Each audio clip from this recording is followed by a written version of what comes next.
Good evening. Welcome to Northbeat. I'm Megan Roberts in Whitehorse. The president and CEO of Victoria Gold has been fired. John McKinnon announced his termination on Sunday. He says the company's receiver, PricewaterhouseCoopers, fired him on Saturday, and that today is his last day. McKinnon says he's very proud of what his team has accomplished and told reporters to stay tuned for his next adventure. His firing comes days after the company was placed into receivership. That means a third party is overseeing all of its assets, including the Eagle Gold Mine near Mayo, Yukon. A heap leach failure at Eagle Gold in June caused the site to close and sent cyanide into nearby waterways. A fire burning close to the southwest edge of Wellesley Lake in the Yukon forced the evacuation of at least 4 people from the Kluane Wilderness Lodge today. And Yukon Wildland Fire Management says more people may need to be moved to safety. It's all because of a fire at the Snag Lake burning in British Columbia that has spread into the Beaver Creek Fire District. Julia Gchen is a fire information officer. She joins us tonight from Whitehorse. So, Julia, what can you tell us about this evacuation? Hi, Megan. So today we had a period of cooler weather in the area around Wellesley Lake, which was great news. Cooler and more humid, which meant that there was less fire activity on the fire today. So we had helicopters going into the fire. We had 4 guests from the lodge evacuated out to Burwash Landing. And we now have some wildland fire officials on site at the fire. Tell me more about the status of the fire. You mentioned this cooler weather. So what has that allowed crews to do? Yeah, so this is a photo of the fire yesterday afternoon. This is a fire that actually started back in June and has taken a lot of rain over the season. So it's been very quiet over the past few weeks, but on Sunday, so yesterday, we had extreme heat and dryness in the area, which brought this fire roaring back to life.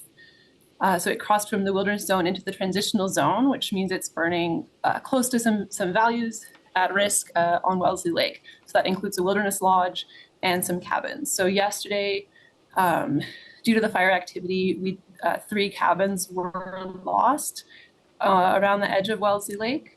Those are on the western edge, closest to the fire. And the lodge is on the eastern side of the fire, so of the lake, so further away from the fire. It's not currently threatened by the wildfires activity today, but our officials are at work with some help from some remaining lodge staff, beefing up the structure protection, so the sprinkler system, the hoses that are there for the lodge. Okay, so you mentioned 3 cabins were lost. Right now, the lodge is okay. Tell me how the evacuees who were taken from the lodge are doing as well. So they were evacuated out this morning on the first helicopter flight out from the lake, and they are now safe and sound in Burwash Landing. So that's all 4 clients at the lodge. As far as we're aware, it's only the lodge clients and the lodge staff and owners who are present on the lake during this wildfire. The cabins that were lost to the fire activity yesterday were hunting cabins and cabins that weren't currently in use. We've been in touch with the cabin owners. So there, to the best of our knowledge, nobody present on the west side of the lake, and it's just the staff and owners and wildland fire officials who are remaining on the eastern edge of the lake. So today, like I said, we had cooler and more humid weather today, which means that the fire activity has really reduced. So there's been much less movement on the fire today. However, it is still generating a lot of smoke. So that is something that people will be seeing in the area. Folks in the White River area, people driving the Alaska Highway will probably be seeing significant smoke action from this fire today. But it's actually moved a lot less today, which is great news.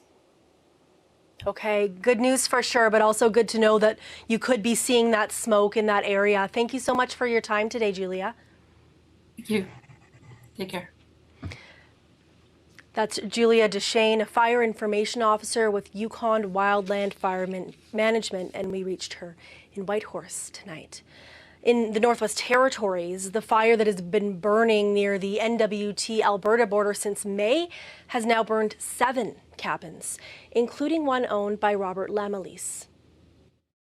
Just unexpected it happened, and next day the people phoned us and they said, your guys' cabin burned. And I've been using that cabin for hunting and trapping all the time, and that's where I get all my meat from all the time. And the whole area is burnt, so I really don't know what I'm going to do now. For more on this fire and others burning in the NWT, we turn to Mike Westwick. He's a fire information officer with the government of the Northwest Territories. So, Mike, what can you tell us about what happened to those cabins near the NWT Alberta border? Yeah, so we did have a spate with extreme fire weather conditions, which caused, again, not so dissimilar to what happened in Yukon there, fire that had been very quiet for some time around by the Alberta border. To really reemerge, wake up big time under critical conditions. And really the whole area was inaccessible in terms of being able to take on suppression actions there.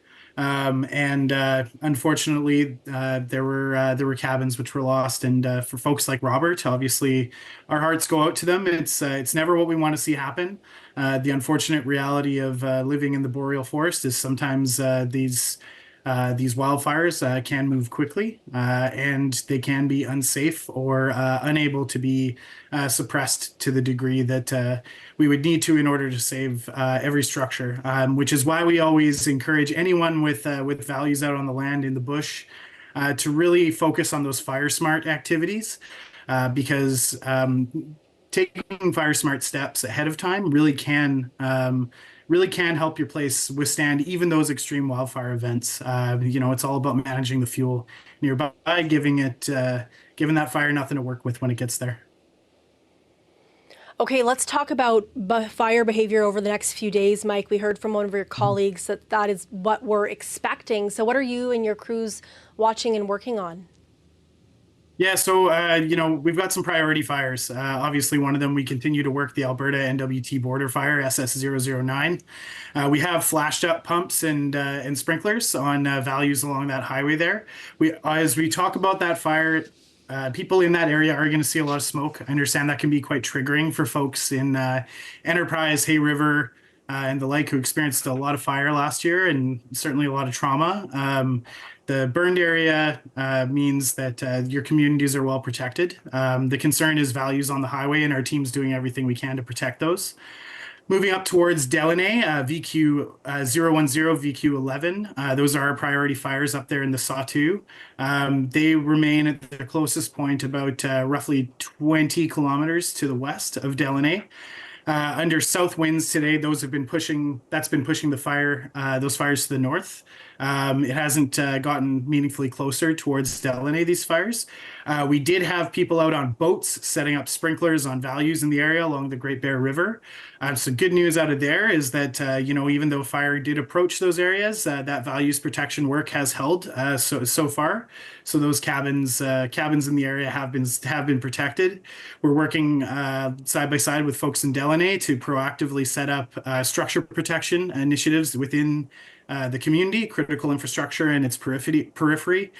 We do not, in our current assessment, we do not believe that the community is at risk, but we are expecting to see a pretty significant wind shift overnight from the southerly direction toward a more northwesterly direction. Which could potentially push fire closer to Delaney. Again, it's our assessment that the community is not currently at risk there, but we did want to work proactively ahead of time if something unexpected were to happen. It's also notable that while forecasts vary a little bit in the area, we do expect to see some rain in that area, and more generally in that area moving forward into Tuesday and Wednesday and forward, we're looking at much lower temperatures, much higher levels of humidity, which will really help fire activity in that area. But bottom line, we've got more personnel, more equipment in the area. We've got folks out on boats. keeping stuff safe out there and working in the community to prepare ahead of time to protect there. Moving over into the Decho region, I'm sorry I'm talking a lot here, but FS032, fire on the Camsell Bend that's been visible to folks in the Decho. Structure protection there has been successful as well. We haven't had any reported losses in that area. Work continues towards Wrigley and in that area to protect values in the area. So that's a bit of a rundown. That's a bit of a rundown of where we're at. Actually, I should mention Kikiza hasn't progressed significantly, the SS048. Good work being done from the air and on the ground there on the north end. Okay, that's wonderful. Thank you so much for that roundup, Mike. It's really helpful. That's Mike Westwick, a fire information officer with the Government of the Northwest Territories, live for us tonight. Jasper, Alberta is slowly coming back to life nearly a month after a third of the community was devastated by a massive wildfire. The Yellowhead Highway through the town has been reopened, but only specific vehicles are allowed to stop. Terry Reith has the latest. I'm still standing. His own home reduced to embers, a third of his town wiped out. Jasper's mayor remains optimistic about the future. But seeing people come back, says Richard Ireland, has been hard. It is so tragic, and so I am there to do what I can to support my community generally and those individuals who might call on me for support. The Yellowhead Highway through Jasper has been reopened to traffic, but officials are warning people not to stop unless they're residents, contractors, or helpers. There is no checkpoint at the entrance to the community, but there is strong RCMP patrol with clear directives on that front. And just a reminder to visitors that there are no hotels, there are no restaurants, there are no businesses open, and we do need the space to get our residents and our businesses back on their feet. So we ask you for your kindness and respect in that. Still, slowly the park is coming back to life.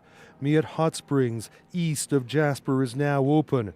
The Icefields Parkway between Jasper and Banff could reopen in 2 to 3 days. But so far, that's the extent of it. The backcountry areas have not yet been opened up for a variety of reasons. In some cases, we just haven't been able to have a chance to assess tree damage and other road issues. The wildfire that caused so much damage is now considered as being held, which means it's not growing or spreading, and cooler, wet weather is helping crews to bring it under control. Still, there is no word on when Jasper National Park will fully reopen. Terry Reith, CBC News, Edmonton.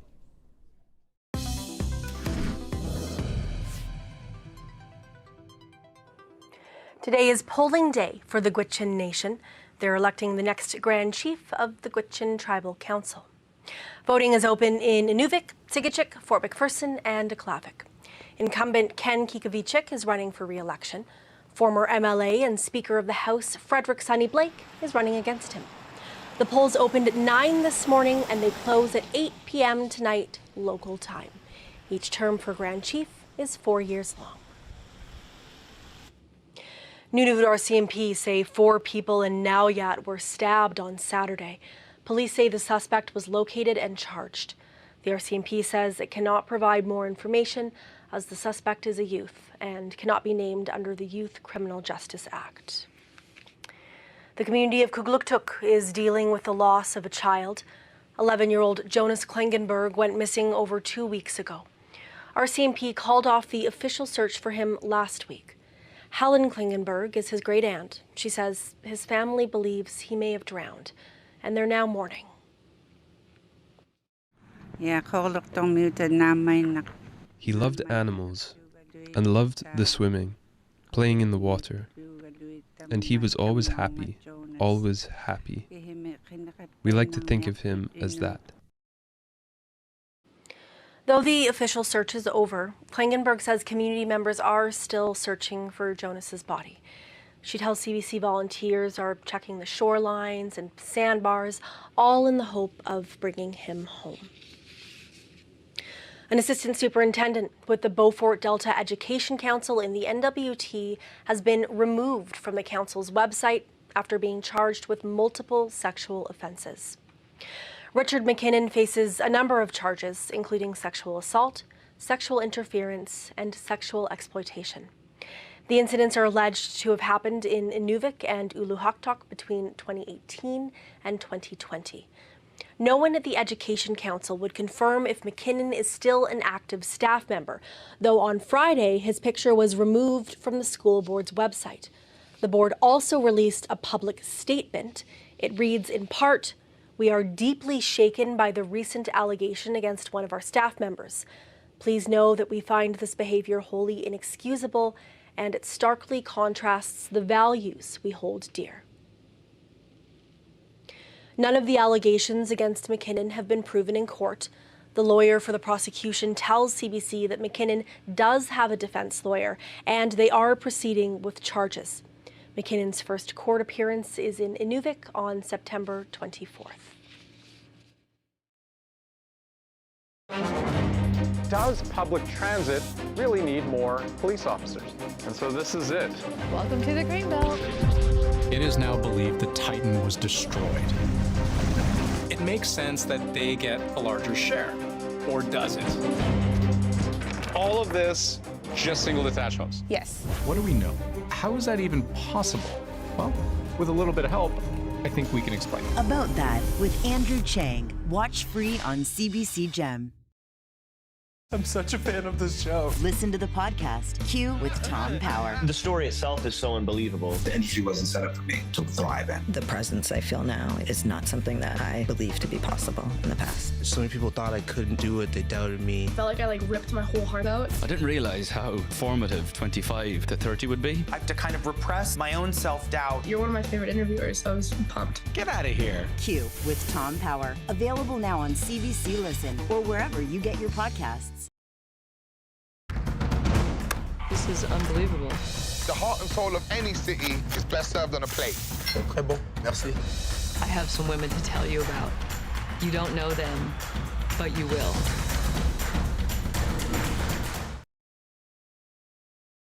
Thank you for choosing Plan B. Tell me what I need to do to save my family. Please enter your date of travel. I can't do this anymore. If you could go back, change things, would you do it? This is the CFBC's largest attachment. Congratulations on making the cut. I'm coming for you and everyone like you. This job has one rule: follow orders. People dream of seeing the world, but I'm here to eat it. I genuinely love you. I'm here to show you the 12 dishes that define the city. Très bon, merci.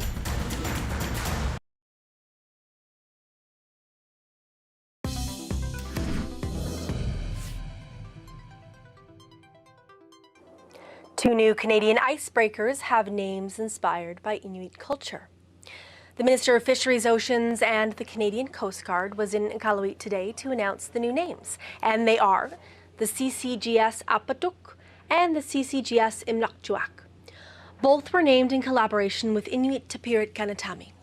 The minister says the names were intended to recognize culturally significant places to Inuit. Naming these vessels after significant Inuit locations signifies profound respect and is an important step along the path of reconciliation. The new icebreakers are expected to be completed by 2030. Elders from 4 communities in Alberta are passing down their traditional wisdom to young people in a pilot project promoting well-being. It's a collaboration between the elders and the University of Alberta. The federally funded project is called Healthy, Fit and Strong, changing the story for Indigenous youth and young adults. Andrea Hunkar checked it out. Yeah, choose one. I've been involved with it my whole life, and it still feels really good. Well, that's how we've been doing it for years. As we've been growing up, all the elders here have been doing it while they were kids as well. I like bannock. I like making it and I like eating it. It's good. One of my favorite things is the bannock session. Yeah, Every year our community gathers and we pick different areas where our people would gather, and the kids will come out to get a chance to kind of live in the past for a moment, even if it's only for a week. And our prayer and hope in that is they're grounded. And then the elders are telling the story, and it's transferring from the knowledge they received from 100 years ago that they kept precious, and then they're transferring it to the kids. Come over here, girls. What I've been taught is that we have to stay connected to Mother Earth. So we bring them on the land and they get to exercise. Maybe some homes don't have that preservation. So as a community, it's provided and they get to come and experience it with the community. The youth are coming out and spending time in nature, and they're learning about healthy eating, learning about traditional sources of food, like the hunting, as well as traditional ways to keep their body healthy, fit, and strong as adults as they grow. Today, my granddaughter would say, "Oh, I'm not going to eat Bambi," and we'd have to sit her down and teach her about the land and the health that comes from eating the foods that we're meant to eat. You have everything in nature. You have pure berries, pure meat, pure everything. It's important to keep our tribe and our way in our life as we still grow up. We gotta remember all our native things and we can't forget that. Baffinland is organizing a trip for a group of elders and their families. They'll travel to Steensby Inlet before the company starts construction on a port and railroad. 13 boats carrying a total of 65 passengers will travel from Sanirayak and Aglulik for what's being called a healing journey. Anyone who can't go by boat will be flown in by helicopter for the day. Whenever a project is being done, we want to make sure that elders are involved and that people that live in and around that area are involved, and this is a great opportunity for the elders in those two communities. One site on the tour will be Tulugaktalik, which holds the grave site of an important elder. Baffinland Senior Advisor Paul Kwasa says it's beautiful land with an abundance of game to harvest. He says that's why the company has to be careful with the land. We have to take care of the beautiful land for our future, even when we were doing construction and working there. That is mostly the purpose of us going on this trip. The cost of the trip is being covered by Baffinland. Baffinland will be building a port at one of the sites and a railroad from the port to the mine. Salmon are beginning to migrate into BC rivers to lay their eggs. But with warmer, drier conditions, their journey upstream is becoming increasingly more difficult. Yvette Brend looks at why researchers are worried. People gather here from all over to see salmon heading upstream. They go from side to side to lay eggs and do the matchmaking and creating new life. Those fish, a staple of BC's economy, are facing growing threats from drought, less snow, and low water levels. All take a toll. This year in particular is alarming is because we didn't really rebuild those glacier-driven, snow-driven rivers. And so now we're starting to see the consequences of that play out. And it's not just drought. Wildfires and storms can also hurt fish. They end up experiencing a lot more stress and potentially, deaths and strandings. The federal fisheries says they are working with First Nations to rebuild shorelines and replant cottonwood trees to offer shade and stability, especially in places hit by wildfire and drought. First Nations leaders along the Fraser River want more done. It's concerning for me because in the past 20 years, I've been saying the water's getting warmer. Today, off the coast of Haida Gwaii, this fisherman hopes his catch is a sign that salmon are adapting to climate change. The first three lines we checked, and there was a fish on every hook, so that gives you some sense of the abundance of fish that we're encountering up here. But low river levels this year could spell disaster. To lose the salmon, to be able to watch them do their thing, the food that they provide to the other wildlife, just the natural cycle of things would be devastating. And ecologists say the impacts may not show up for another 4 years. Yvette Brand, CBC News, Vancouver. Imitations of Inuit artifacts, which are then mass-produced, are all over the internet. And there are few legal mechanisms to protect Indigenous knowledge. But the United Nations is looking at a solution. Samuel Watt explains. A quick search for ulu on Amazon brings up dozens of knives which say they're the real thing. Traditional tool used by Indigenous tribes for thousands of years. But Bernice Kutu-Clark thinks otherwise. Me gifting my daughter an ulu comes from my spirit, my heart, and my people. The imitation of Inuit art and artifacts for profit is happening far too often for her liking. She wrote to that company behind that Batman ulu. The response she got was frosty, and things like copyright and patents just don't work with Indigenous customs.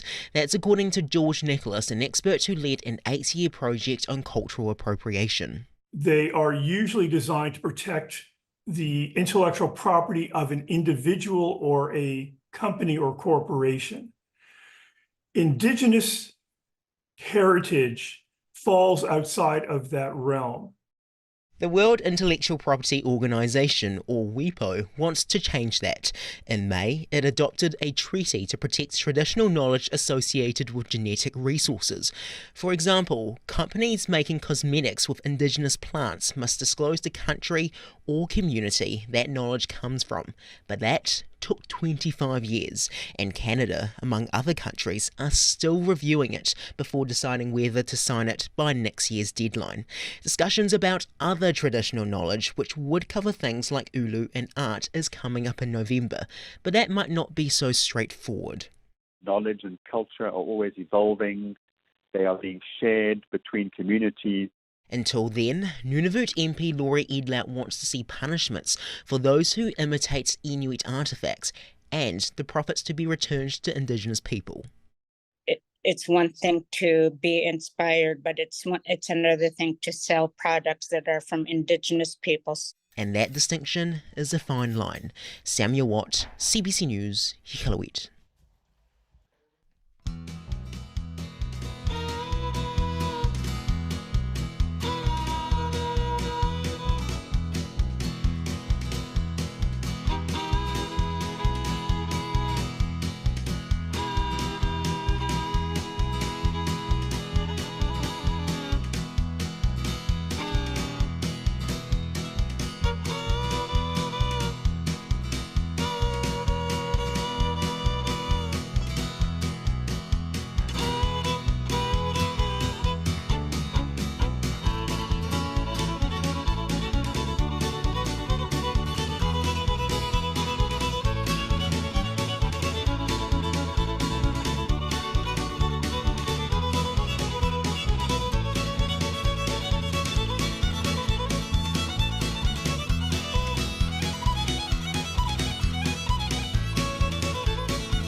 And that is Northbeat for tonight. For news anytime, go to cbc.ca/north.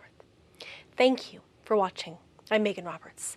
We leave you tonight with a look at Miles Canyon here in Whitehorse. Have a good night.